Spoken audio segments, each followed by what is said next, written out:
Hi, I'm Anna Petero here at Solano College TV Studios. Welcome to About Town.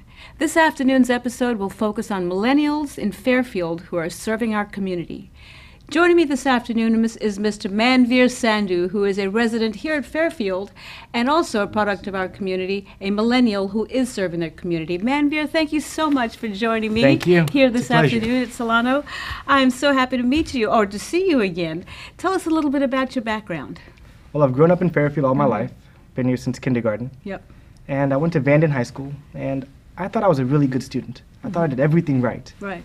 But I didn't get accepted to any university. Now, is Vanden High School, is that part of the Fairfield-Sassoon Unified School District, or is it the Travis Unified School? It is Travis Unified. Oh, okay, I see, okay. And so I went to a community college, and I thought I was too good for a community college just because it had a certain stigma. Right. But I get there, and I quickly got involved in student government. I see. And I found myself that I had a passion for student organizing and getting involved, overseeing a budget, getting involved in that, dealing with personnel and students. Right. And that moved on to student trustee, so on the highest governing board of the college. And then I took my experience in overseeing a budget of student government to how is the college operating? Are we spending money wisely and responsibly? Right. Planning for events turned into planning for college events on a bigger scale. I see. So my experience from student government, I took that to student trustee at the highest level of college governing. Right. And now I want to take that experience and take it to city council. And I think I can do a good job. I see. Wow. So you were involved in student government. What does it take to be a member of student government, student council at a community college? All it takes is the willingness to get involved. Because there are people in student government at the time who are just wanting people to get involved. Right. Because there is so little engagement from students to student government. Right. So at a community college, most community colleges are like community schools, right? We don't have dorms, so students are usually part-time students. Students have families, and so they're in and out of class. They have to go to work. Many students take classes in the evenings and on weekends. So how does one go about reaching those students and have them participate in student government?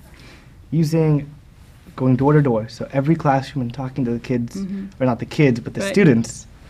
Going to every classroom, having a table outside the library where all the kids are engaged, and then using social media. Exactly. As time progresses, we are campaigning in new ways. It doesn't matter how many doors you knock sometimes, but how much you are on social media. Right. So with students who are commuting more and more, we have to use different ways of reaching them, which is where social media comes in. And so because there's so many different kinds of students, how do you choose a message for those students at the community college when you're running for student government? There is one unifying message, no matter what age it is, and that is the desire to get involved and make some change. Right. Because I don't care what change someone wants to make. Because if they're not involved to begin with, it doesn't matter what they want to do because it's never going to happen. Right. And that's the same thing in city council. A lot of us complain about a certain issue, but Right. very few of us go to the city council meeting. Exactly. And very, very, very few of them get involved in city council and run for it. Right. Until people get involved, nothing's going to change. Right. And that's the same thing in student government and the same thing in city politics. What did you do to change policies that affected students when you were on student government? It's a good question. My biggest thing was civic engagement. When I got to student government, I saw that we have a very small budget, Right. which made me realize that fiscal responsibility is extremely important. Right. And in doing so, I looked at different ways of funding student government, looking at grants. Walmart gives grants, Bank of America, Delta Airlines, and I started reaching out to them. Right. So I quickly got the nickname of the Money Man. And there was a grant that came from the Foundation for California Community Colleges, for all colleges, on civic engagement. It was a $10,000 grant. So my advisor says, hey, man, if you look at this, and check out the email. So I did. And I was like, hey, it's free money. Let's go for it. So my advisor and I, we worked together, and I got the college $10,000 for civic engagement. That's what brought us together. And that's what I brought to the table, is the idea of getting involved. And I did that not only by saying it and talking about it, but working to get a grant for civic engagement. Well, working in city council, you'll have to work with 3 other people, I believe it is, right? And in addition to the mayor? Yeah, 4. Yeah, So 3 others, yeah, that's right. So how has working in student government prepared you for for working with among other people in city council, because you're relatively young. Yeah. A lot of people say, oh, he's a young man. He's just out of college, or is you're attending UC Davis now? Is that I right? am. I'll be starting at the end of the month. Right. So that's so exciting. So there would be these young people don't know what they're talking about. You don't have the experience. You're still wet behind the ears. What do you say to that?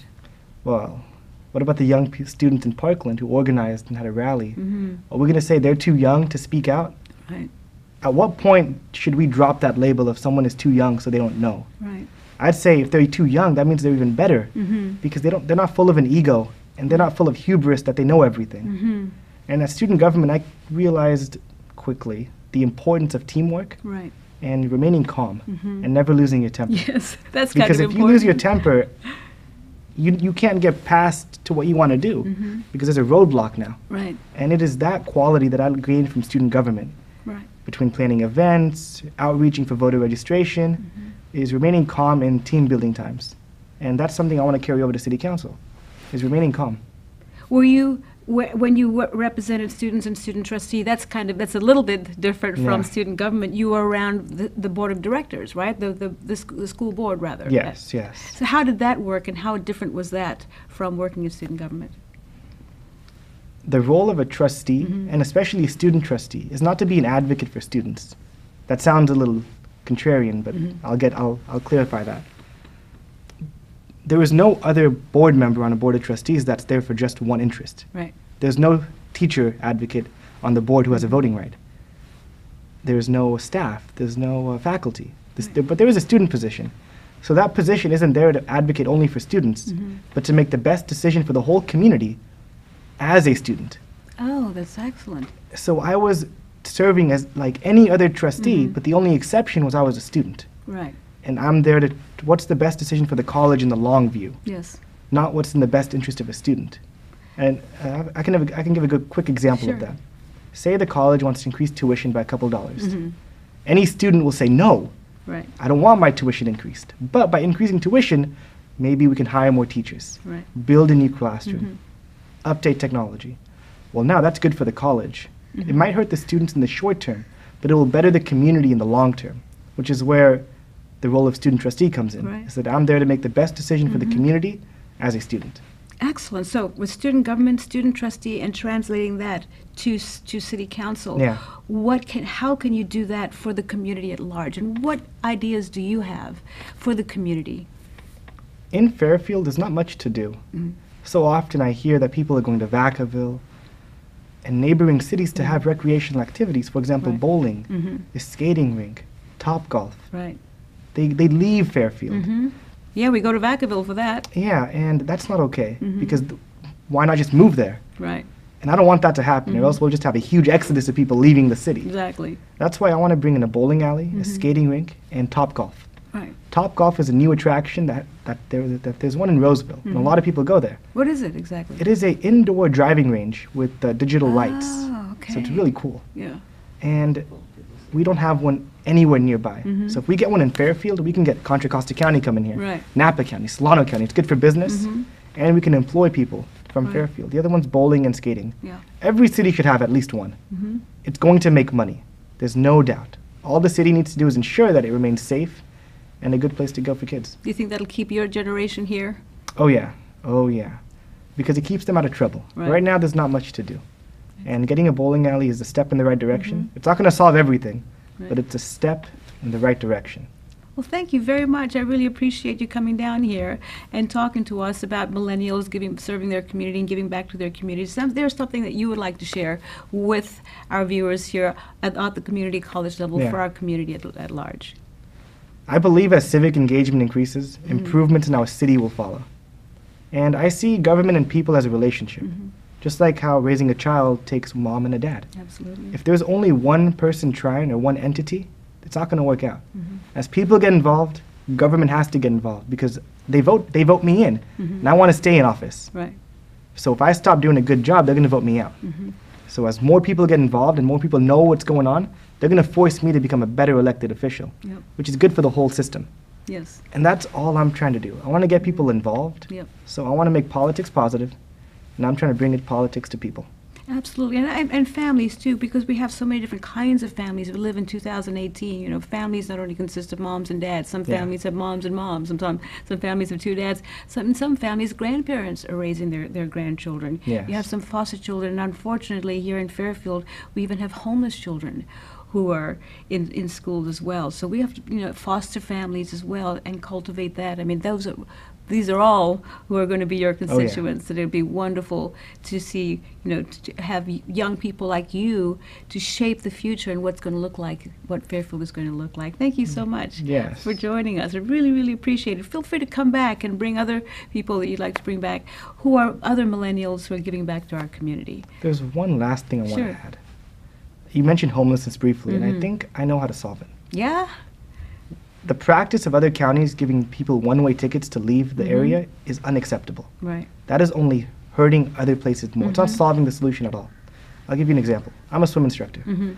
And if I have a student and I can't teach them how to swim, I can't say, bye, leave, I can't help you. Right. I have to become a better instructor. Exactly. Same way with these counties, San Francisco County, Marin County. If they can't deal with the problem of homelessness, the answer isn't send them away.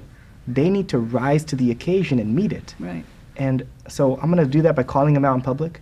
And the other one is to sue them for not doing their job. Right. Because if I can't teach a student how to swim, you can bet me my boss will fire me. Right. So if the voters aren't going to hold their elected officials accountable to do the right thing, the courts need to get involved and put pressure on elected officials to do their job. Excellent. Well, thank you so much for joining us. Thank you very much again for joining us. I'm Anna Petero, and thank you for joining us here on About Town.